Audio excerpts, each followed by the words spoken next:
We drove over 7 hours from home, thinking our setup was finally ready.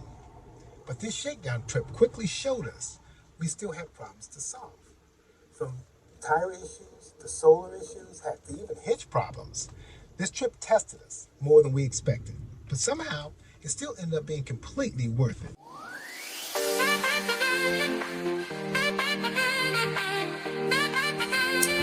Hey everyone, welcome back. This trip brings us out to Cottonwood, Arizona for our first real shakedown run with this setup. The goal of this trip is simple. Take the camper out into real conditions and figure out what works and what doesn't before we take our big trip out to Alaska. Because it's one thing for everything to look good sitting at home in the driveway, but another thing completely when you're out on the open road using it day to day. But here's the thing. Even with all the problems, the trip turned out to be completely worth it. Being over 7 hours away from home here in Cottonwood, Arizona, made it feel like a real test for us. And in between the troubleshooting issues and learning what needed to be fixed, we got a chance to really slow down and enjoy the area. We took some time out to do some hiking in the area, as well as the Jeep got its first badge of honor. And for me, that was the best part of the trip.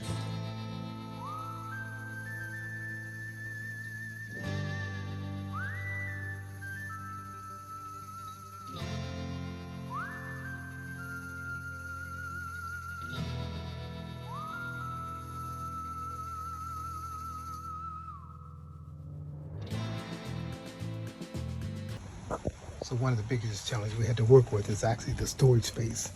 As you can see, not a very big space in here at all for two people, even though it says it sleeps four. I'm not for sure how small the other four people are, but we have our bedroom area, which we have over on the back side of the camper.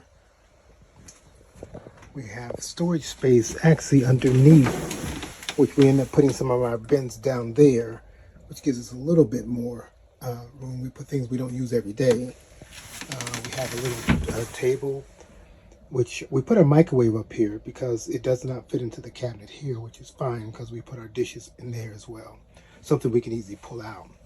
Now our sitting area is over here on the front side of the camper. And then when we're ready to pack up and leave, we usually put our bins on the bottom.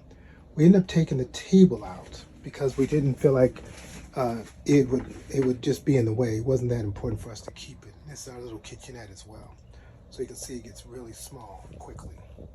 So one of the things we're trying to work on, when we first packed up the camper, we had different bin sizes. We had this medium size, we had a smaller size, and then we had the two pull-out doors. We actually started out with the smaller sizes because we wanted to separate everything so we know where everything's were at. But we realized when we started to pull things out, each time we had to put everything on the floor, or when we were camping and also when we were packing up, we had to put it up on the couch again.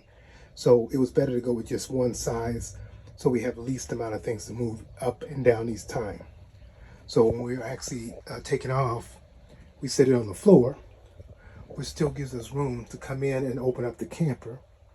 And maybe one day I'll show you how we open our camper up.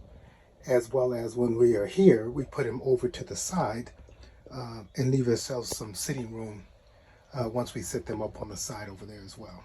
So again, organization is definitely going to be a work in progress. We're going to continue to find out ways we can make this small space work for us for 5 months in Alaska without kicking one of us out.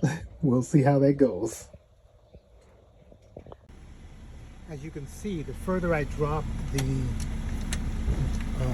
trailer down onto the hitch, it actually interferes with the tire, so it actually makes it difficult to actually get directly onto the tire because it tries to connect.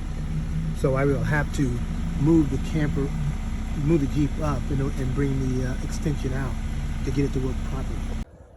One of the big changes I made for setting up the trailer hitch from the Jeep to the camper was adding an extension. One of the reasons why is, as you can see as I'm backing up, you really can't see the ball as well, but when you get an extension, you'll actually see the ball.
Now that I have the hitch installed, you can see how it's a lot easier to line up with the trailer, because you can see both the ball and the hitch